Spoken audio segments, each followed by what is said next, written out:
You're watching the Kop TV, the voice of football's most famous stand. Salah to settle it in front of the Kop.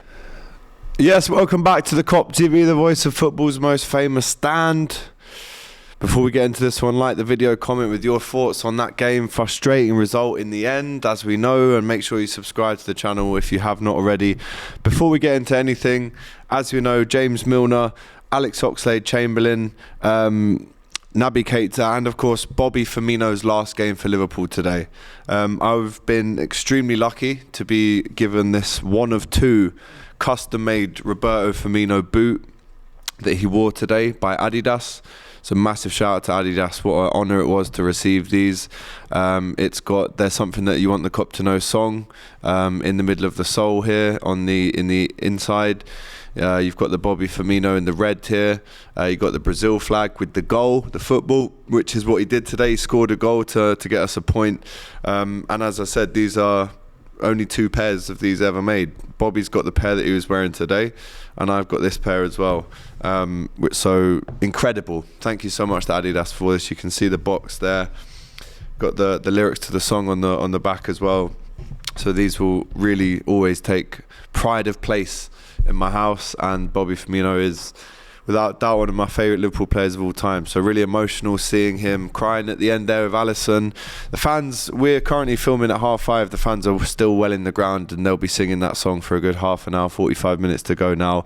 Again, I wish I was inside the stadium today to send off the lads, but you know, I had to watch from afar.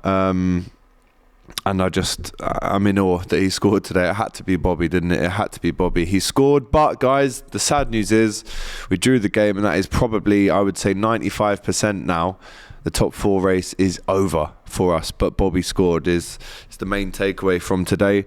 A couple of really controversial decisions. The first one, I think it was a clear penalty. I think massive opportunity for Villa, which Watkins fired wide. I really think with his form that he's been on, he should have scored there, but 1-0 down, should have been 2-0 down when they did finally go 1-0 up. Poor defending at the back post, not really tracking the runner. I don't think Trent's really been done by a goal like that for a long time. Disappointing to see Jacob Ramsey score at the Kop end and give it all to the Kop, which I think he got away with a little bit, to be honest. 1-0, and then at half-time, where he had his XG of 0.19. Aston Villa was 1.3. Liverpool totally the worst team going into that second half period. And then when the teams came out, Liverpool definitely dominated. But again, there wasn't real clear-cut chances. One of the big flashpoints, controversies, was the Tyrone Mings high kick on Gakpo, which left Gakpo's chest, the whole area here, basically covered in cuts and marks. Really bad. Again, is it a red card? I think when it makes a mark on a person like that, you would have to say maybe.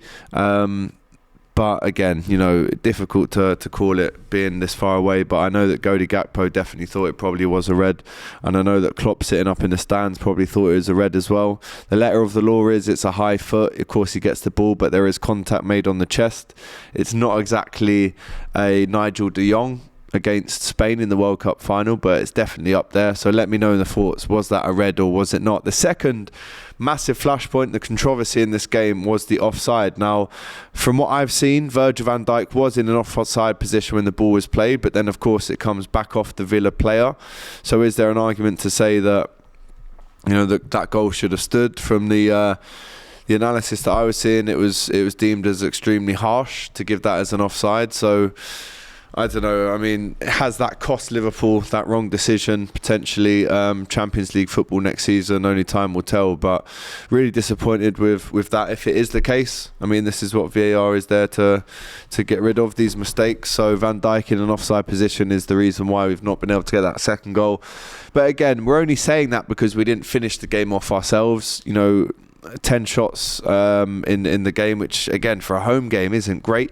You know, you really say that Liverpool should be getting more than that.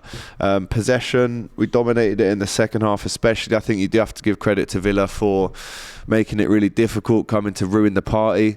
Again, in the first half, they definitely should have been 2-0 up. So Unai Emery would have said to his fellas that, listen, They've won 7 wins in a row, but you are also one of the form teams in the Premier League of the calendar year, if you want to call it that. So go in there and ruin the party. And they were definitely doing that, 1-0 up. Could have been 2, as I said, but then to draw the game, I think Villa will be really disappointed. But it had to be Bobby. An amazing assist, the 12th of the season from Salah, outside of his left foot. And Bobby scores with the inside of his right boot, making connection with the actual Bobby Firmino lettering there on this boot. It also, I've just noticed now, says "You'll never walk alone" in real small writing here. So these are the boots that Bobby scored his last ever goal in, but it wasn't enough. Guys, is that the top 4 over now? Is that run of wins all gone to waste? This was the one that we really had to win today, and obviously Manchester United won 1-0 away at Bournemouth, which again makes for bad reading when you're a Liverpool fan, knowing that they again were pushed close. De Gea had to make some really big saves in that one. So again, you're looking at United to slip up, they didn't. Newcastle to slip up, they didn't. As we know, in the week on Thursday they battered Brighton 4-1. And they've got a game to... Matty Renton's in the studio. Who have Newcastle got now? Leicester, and then Chelsea away last day of the season. So Liverpool fans were literally hoping on Leicester to win that one, which they're never going to win that, and Chelsea to win a home game, which I can't imagine them doing that either. So you must be buzzing, son.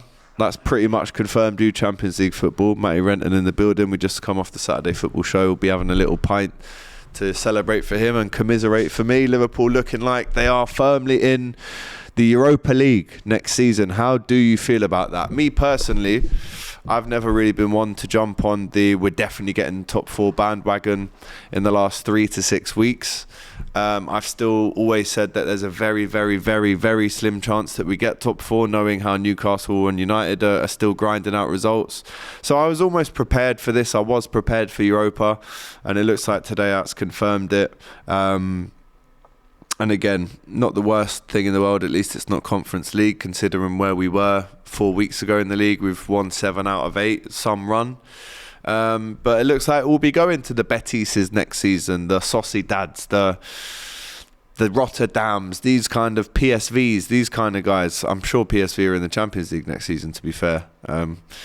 But how do you feel about it? Europa League football, and that brings a curtain to the whole season at Anfield. How do you rate the season? 1 home defeat against Leeds, still excellent, still a fortress, Anfield. How do you rate the season in general? Are you deflated? Are you happy considering where Liverpool were after the World Cup, especially in January, where we've managed to claw ourselves back to? The fact that we've even had an opportunity of regaining that top 4 spot is because of Alisson. A massive save from him again, which could have been 3-0 if they'd scored the penalty, which would have been pretty much almost game over. Not totally, as we know, with Liverpool.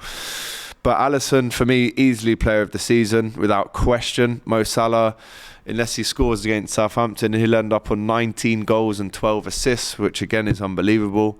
So how does this summarise this season for you, now that we've finished our final home game, go to Southampton away in the last game of the season to win, to try and claim that top 4 spot? But it's going to be over, isn't it, when United and Newcastle next play?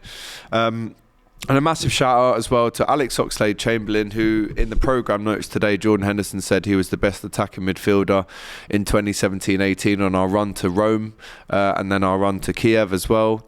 So Alex Oxlade-Chamberlain, Premier League winner, Champions League winner, FA Cup winner, League Cup winner, Club World Cup, Club Super Cup, Community Shield. Massive thank you to him for his service at the club. Was an incredible signing at the time. Again, so poor his luck with injury, as well as Naby Keita. Again, some really good moments in a Liverpool shirt, some really nice flashes. Again, Premier League, Champions League winner for Liverpool. Was really important in the second half of that title winning season. Scored some important goals, but again, his time will be known for being injured, unfortunately.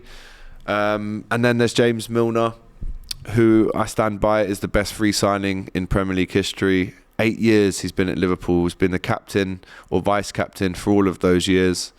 And the number 7 leaves with his head held in the most high position. What a incredible career. Playing 20 years ago for Newcastle and Leeds, and now He's going to go on to Brighton and still carry on to do great things. Hopefully he breaks the Premier League record for appearances as well. Thank you to James Milner, Liverpool legend. And then, of course, Bobby Firmino, the man whose boot I'm holding in my hand right now. And there's something that the Kop want you to know. The best in the world, his name is Bobby Firmino. And I truly believe he has been the best in that position. False nine, if you want to call it that, in the last 5 years. My favourite Klopp player, 360 appearances, 110 goals for Liverpool, 79 assists.